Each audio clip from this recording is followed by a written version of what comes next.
In Antarctica, where there was nothing but snow everywhere, there lived a tiny, chubby little penguin, Timu.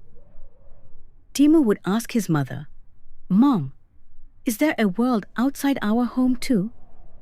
His mother would smile and look at him lovingly. A few days later, while playing, Timu wandered very far. In the end, he realized he had reached the shore. Ahead of him was only the deep blue ocean. And then, the piece of ice he was standing on cracked with a breaking sound. Before Timu could react, the small iceberg began drifting away, carrying him far from his home into the sea. And from here, Timu's real, magical journey begins. Timu kept drifting far away in the ocean on that broken iceberg. Slowly evening came, then night fell. Timu began missing his mother. He started sobbing softly. And crying, he fell asleep on the iceberg. When the sun rose in the morning, Timu saw that the big iceberg had become very small. Half of it had melted. Panicking, he looked around. Just then, he saw a wooden plank floating nearby. Gathering courage, Timu jumped onto it. Now for many days, he kept floating on that wooden plank with the waves of the sea. And one day, far away he saw something. A shore. The waves slowly carried him toward the beach. And finally, Timu reached land. Timu was slowly walking on the beach. After some time, he saw a black and white animal coming from far away. Seeing it, Timu got scared. But then, the animal came straight up to him. The animal said, "I am a panda, and my name is Pong. Who are you?" Timu replied, "I am a penguin, and my name is Timu. I have come from very far away." Pong said, "Tell me the rest of the story later. First, we must leave from here, because it's time for him to come. And if he sees you, there will be trouble." Hearing this, Timu became a little nervous, and he started walking toward Pong's home with him. Timu and Pong reached Pong's treehouse in the middle of the jungle. Timu told him how he got separated from his icy home, how he drifted in the ocean, and how he finally reached here. Sadly, Timu said, "Pong, I want to go back home. Will you help me?" Pong smiled, held his hand, and said, "Don't worry, Timu. Together we will surely find a way." They collected broken wood pieces from the jungle and built a small boat together.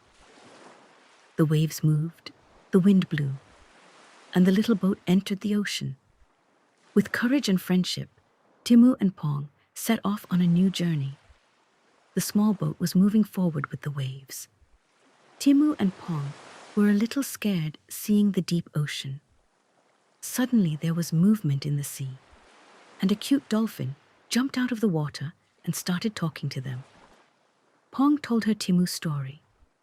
The dolphin smiled and said, "Follow me." She showed them the way for some distance and then left. The boat started moving faster, but then dark clouds began gathering in the sky. The sea suddenly got covered with dark clouds. The small boat began shaking violently. Heavy rain started falling on Timu and Pong. Pong held the boat tightly and said, "Don't worry, Timu. Everything will be fine." Huge waves hit the boat. Lightning flashed. After some time, the wind slowed down, the rain stopped, and the clouds cleared. Through the mist, a lush, mysterious island appeared. With the waves, their boat moved forward. And finally, Timu and Pong stepped onto that mysterious island. Timu and Pong looked around in surprise. Slowly, it became dark. Stars appeared in the sky, and the moon rose. Suddenly, there was a rustling sound in the bushes. "Pong, what was that?" Timu asked softly. Then a tiny glowing firefly came out of the bushes. Timu laughed loudly. "Oh, it's just a little light bug." Pong gathered wood, and together they lit a small fire. In the firelight, they laughed, looking at their shadows. Tired, they lay down on the sand. Looking at the sky, Timu said, Pong, this island is scary, but fun too. Pong smiled and said, tomorrow we will explore it better. And their first night on the mysterious island passed with friendship and courage. The next morning, while searching for food, Pong saw a turtle. He picked it up and asked, do you have food? The turtle smiled and said yes, and gave them lots of fruits and leaves to eat. The three sat together and happily ate. While eating, Timu told Gapu his entire story: Antarctica, the iceberg, the sea, and the long journey. The turtle happily said, you know, Timu, once I went to Antarctica with my grandfather. Come with me, he said. They followed him. He took them near a cave and said, this cave opens on the other side of the island. You will find a good boat there, and from that path, you can go straight to Antarctica. Hope sparkled in Timu's eyes. Inside the dim cave, Timu and Pong walked nervously. But in Timu's eyes, along with fear, there was hope of reaching home. Suddenly, they saw a faint light ahead. They stopped, looked at each other, and began walking faster. As they moved forward, the light grew brighter. And when they stepped out of the cave, before them spread a vast glowing ocean. On the shore, there was only an old boat. They slowly sat inside it. Suddenly, the boat began moving on its own. From beneath the water, a giant turtle emerged. In a deep but kind voice, it said, don't be afraid. I am Gapu's grandfather, and now it is my responsibility to take you home. The boat moved forward in the ocean, and once again their magical journey began. The boat kept moving across the open sea. Below it, the giant turtle swam. After some time, the air became colder. The color of the sea began to change. And then, in the distance, snow sparkled.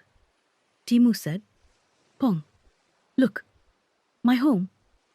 Snow, mountains, and the familiar shore. The boat stopped. Timu and Pong stepped onto the ice. Suddenly, a voice called out from a distance, Timu! Timu's mother came running and hugged him tightly.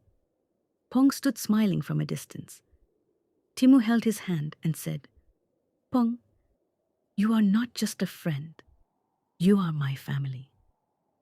And then the turtle slowly disappeared into the sea. So, children, if you try with a true heart, you will surely achieve success. For more fun stories, don't forget to like, share, and subscribe.